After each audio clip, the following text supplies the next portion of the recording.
If you've ever wondered what it's like to take part in a research study as a research volunteer, then let me take you through a day in the life of one of our research volunteers for one of our healthy metabolic research studies.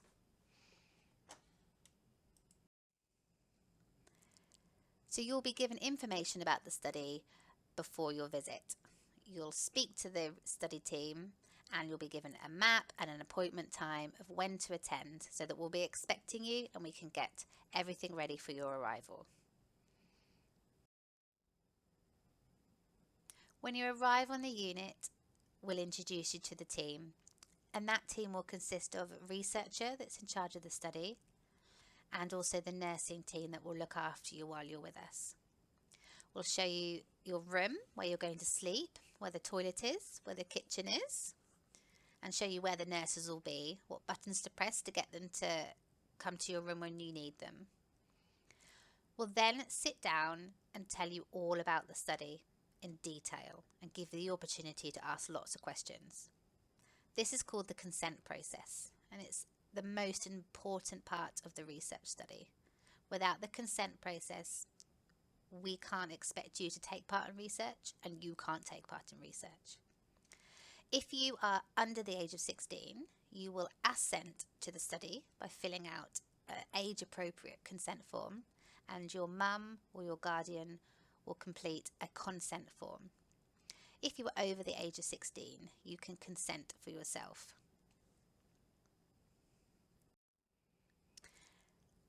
Once everybody's happy with the consent process, we will move on to the first set of measurements. And these are called vital signs or nurse observations. And these consists of height, weight, temperature, blood pressure, pulse, and oxygen saturation. So how much oxygen you've got going around your body. And the nursing team will perform these measurements for you. Next, we move on to the metabolic measurements. First of all, we'll measure your body composition. And body composition means what your body is made of. So bone, muscle, or fat. This device that you can see here is called a bod pod, and this measures body volume. So basically how much room you use up in the bod pod. We could use body volume to then estimate how much body fat and muscle mass that you have. It just takes 5 minutes. You have to wear tight fitted clothing, as you can see here, so that you don't trap any air around you in any baggy clothes. And there's a window at the front of the bod pod and you'll always be able to see somebody. It's a really quick and easy procedure and it looks a bit like a space rocket. Next up, you'll have a Dexa measurement. A Dexa is a machine that uses a little bit of X-ray, which uses radiation to generate that X-ray, to tell us about how strong your bones are, how much fat you've got, and how much muscle you've got. It takes about 5 minutes, and it's a little bit like a giant photocopier. So imagine you're a piece of paper and you're being scanned head to toe. And all you have to do is lie really still. Sometimes we might have to ask you a question about whether or not you may be pregnant or not, just to make sure that we're covering every safety aspect, because it involves a little bit of radiation. The image on the right is the output from the Dexa.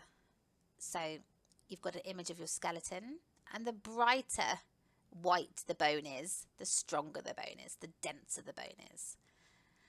And on the other side, we can also map where your body fat is stored. So the green areas are areas of low body fat. The yellow areas are areas of medium body fat. And then the red areas are areas of high body fat. And we'll be able to talk you through this and your results on the day, and you get a printout as well. Next up, we're going to look at how much energy you're using when you're exercising. And to do this, we get you on a treadmill. And we put a little mask over your nose and mouth, as you can see here. And that allows us to measure how much oxygen and carbon dioxide you're breathing in and out in each breath. And then we can use a special equation to convert that into how much energy you're using. And that's a really exciting but important measurement. Next, you'll get a little bit of free time, and you can either use one of our iPads or use our PlayStations or Xboxes, or you can relax with a friend or a family member in our day room. You might be staying in a normal ward room, or you might be staying in one of our calorimeter rooms, which will enable us to close the door at night and measure how much energy you're using while you sleep. You'll be oblivious to these measurements. They'll just be going on while you're sleeping. As you can see here, completely oblivious to the fact that every 300 seconds we are measuring an oxygen and a carbon dioxide value. And this will tell us the sleeping and metabolic rate of this person. First thing in the morning, we'll wake you up, and then we'll pop this hood over the top of your head. And this is a little bit like a very, very small calorimeter room, which you may have slept in overnight. This again measures how much oxygen and carbon dioxide you breathe in and out. And it again can tell us how much energy you're using at complete rest. So you are awake, but you're resting. And this accounts for a section of your daily energy expenditure. And it's a really important measurement. It's one of the main measurements that we do on all of our patients, which is what we compare your data to. This measurement is really easy. You just lay in bed. It takes about 40 minutes. 20 minutes of that time is under this hood. And we can talk to you and you can hear things throughout. All we ask is that you're rested and that you don't use your phone or watch TV while you do it, just in case you see something really exciting and your heart rate increases. Next up is the blood test. We take a blood test first thing in the morning, so that before you've eaten anything, and it can tell us all sorts of information, from how much fat you've got going around in your blood, to how much white blood cells you've got going around, or red blood cells, or levels of hormones in your body. And hormones control so much of your metabolic rate. Some people find this really scary, but honestly, we can use our magic tricks, such as putting a bit of cold spray or a little bit of cream on that numbs the area, and you'll have a pediatric nurse or a qualified adult nurse that will take your bloods. And most of the time, people don't even realise that it's already finished. Next up, you've got the really exciting opportunity to have an MRI scan. This is our MRI scanner. It's a bit like a giant donut. We are looking at the fat around your tummy or in your liver. And what this means is that your head will stick out the other side of the scanner, so you're not completely enclosed. It takes about 30 minutes, and you have some headphones on so people can talk to you while you're in there. And we also have a little button that you can press if you get a bit scared, and then we can send the radiographer in. It's a really great machine, and not everybody gets to have an MRI scan, so it's a really great opportunity. And then that will conclude your visit. That's all the measurements done. We'll definitely offer you some food and some breakfast before you go. And we'll also send you away with as much information about your body as we possibly can. We'll also send you out a feedback report as well later on, about 2 weeks after, telling you a bit more about your information. And you'll also go home with a little Amazon voucher to say thank you very much. And all of our nurses will be so happy to have met you. Some of the questions that I'm normally asked about staying a night in hospital are, I want my mum and dad or brother or sister or friend to come and stay with me. Is that okay? At the moment, if you are under the age of 16, absolutely please bring a parent with you. We'd probably prefer you just to bring one parent with you. But of course, please talk to your study team at the time and we can have a chat about what's best. COVID obviously is making things a little bit more difficult in terms of having lots of people to stay. You can bring a friend with you if they take part in the study as well. But we all also have to make sure that that parent of your friend consents to the study. The great thing about research is often you don't have to consent to do all of the measurements. Even if we get a couple of the measurements, it's vital to the questions we're trying to answer. So if you don't want to have a blood test, for example, because you're quite nervous, you don't have to say that you're happy to have a blood test. You can even wait until right up until the moment before the blood test to change your mind. And you can carry on with the rest of the study and still get all of the feedback and still play a vital part in medical research. One of the most important parts of this particular study is the overnight stay, because that morning measurement with the hood over the head is so vital to comparing to our patients. So really, unless we're only interested in some of the Dexa measurements, we'd really like you to stay overnight. But if you really don't want to, please talk to the study team and we can definitely see what we can do about that. We love children or adults that ask lots of questions because it shows that you're interested in the subject and also that you've got a lot of understanding as well. So we'll happily answer any questions that you've got. However silly or crazy you think they might be, we've probably heard them all before, and we always love to talk about the research. If you change your mind, that's absolutely fine. You don't even have to tell us why. If you want to go home and you don't want to take part anymore, all you have to do is say, I don't want to do this anymore, please can I go home? And of course, that's absolutely fine. Unfortunately, at some point, you will have to leave us.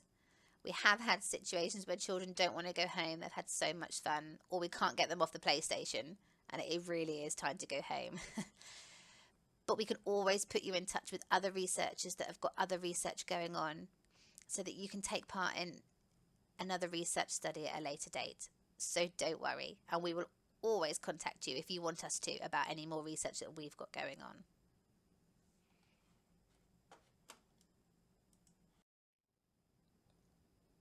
So what happens next with all the data that I've collected on you? I've got a graph here that I'm going to use to try and explain what I then do with your data and how it helps patients. So imagine this is you. This is your resting energy expenditure measurement. So this is when you were underneath the hood, laying in bed first thing in the morning, awake but rested. And we measured your oxygen and carbon dioxide for 20 minutes. Now what I've done here is I've also accounted for how much fat mass, muscle mass and how old you are as well. And now I've got a patient who are the blue circles. Here's my patient. And I've done exactly the same measurements with this patient as I did with you. But his blue dot is a lot lower down than your red triangle, and he's the same age as you. So it tells me that his energy expenditure is a lot lower than your energy expenditure. And then I pass this information to the doctors, and the doctors try and figure out why. Once the doctors have figured out why, they'll then start to treat the issue that is causing the low energy expenditure. Let me get my little pointer up.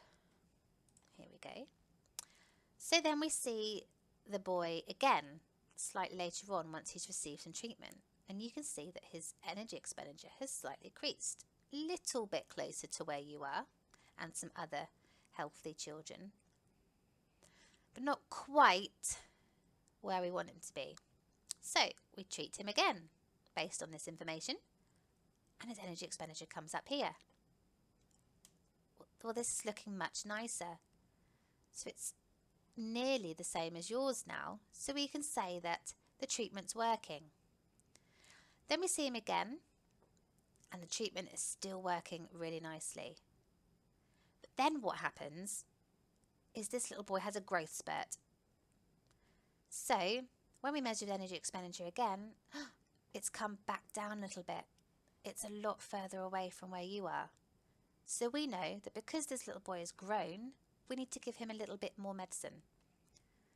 And then hopefully, when we see him again, he'll come back up here again, in line with your healthy resting energy expenditure measurements.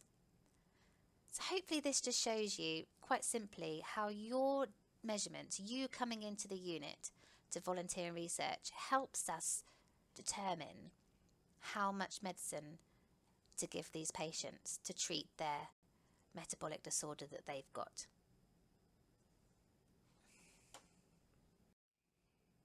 So if you would like to know more about how to take part in research or just have any questions for us, then fill out the form on our website and we'll send you some more information.